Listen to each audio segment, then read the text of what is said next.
سيدنا محمد وعلى آل سيدنا محمد وبارك وسلم۔ ہم نے عمرہ ورکشاپ میں ساری چیزیں تفصیل کے ساتھ بتائی تھی، لیکن یہاں پہ نظر آ رہا ہے کہ کچھ چہرے نئے، اس میں مختصر خلاصہ ہم نے عمرہ کی نیت سے 2 رکعت نفل پڑھ لیے ہیں۔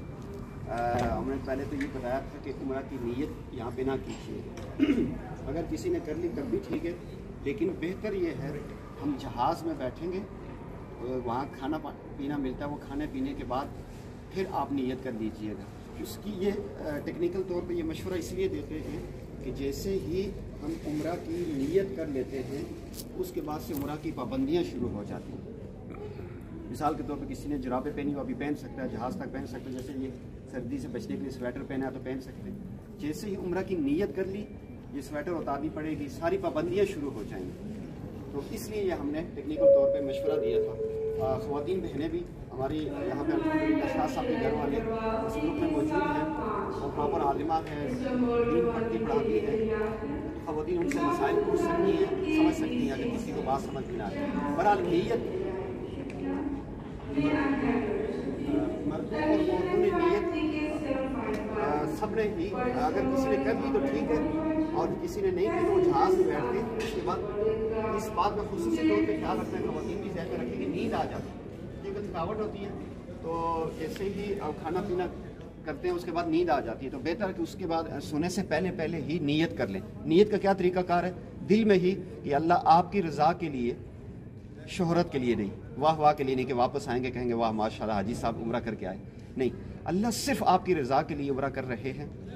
تو ایک ساجد نے ایک لفظ عرض کیا تھا کہ اس راستے میں جانا ہے سیاستدان بن کے نہیں، بادشاہ سلامت بن کے نہیں، اللہ کا فقیر بندہ، فقیرنی بندی بن کے جانا اس راستے میں، اور بالکل عاجزی کے ساتھ۔ اور کیوں عمرہ کر رہے ہیں؟ اللہ سبحانہ وتعالیٰ کے اس پیارے دین میں پیارے آقا حضور خاتم النبیین صلی اللہ علیہ وسلم نے ترغیب دی ہے عمرہ کرنے کی، عمرہ کرنے کا حکم دیا میں کہ عمرہ بار بار عمرہ کیا کرو، پے در پہ عمرہ کیا کرو۔ اس سے کیا فائدے ہوتے ہیں؟ 2 فائدے۔ اس فائدے کو سامنے، اللہ سب سے پہلی میری دنیا کی سب سے بڑی ضرورت بخشش ہے۔ جو بندہ کامل طور پر صحیح معنوں میں سنت کے مطابق عمرہ کرتا ہے تو اس کو پہلا انعام کیا ملتا ہے کہ وہ اس کو اللہ پاک ایسے پاک فرما دیتے جیسے بچہ ماں کے پیٹ سے جنا ہوا ہوتا ہے۔ میں نے ایک بات بتائی تھی، ہر عمرہ حج اصغر، چھوٹا حج ہوتا ہے۔ جو بھی عمرہ صحیح معنوں میں کرے گا تو اس کو اللہ پاک کر دیں گا۔ دوسرا انعام وہ ہمارا ہم سب کی فیورٹ چیز ہے کہ مالی تنگی کو اللہ دور فرماتی ہے۔ حدیث کی روشنی میں یہ بات ہے، اللہ پاک گناہوں کو پاک کر دیتے ہیں گناہوں سے، اور مالی تنگی کو، فقر کی تنگی کو دور فرماتے ہیں۔ تو بہرحال ہماری نیت، سب سے بڑی نیت یہ ہونی چاہیے کہ اللہ آپ کی رضا کے لیے کر رہے ہیں، اللہ ہماری نیت ٹھیک کر دیں، ہماری نیت کے اندر کھوٹ ہے آپ معاف کر دیں، آپ ہماری نیت کو خالص کر دیں، بس نیت ٹھیک ہو جاتی ہے۔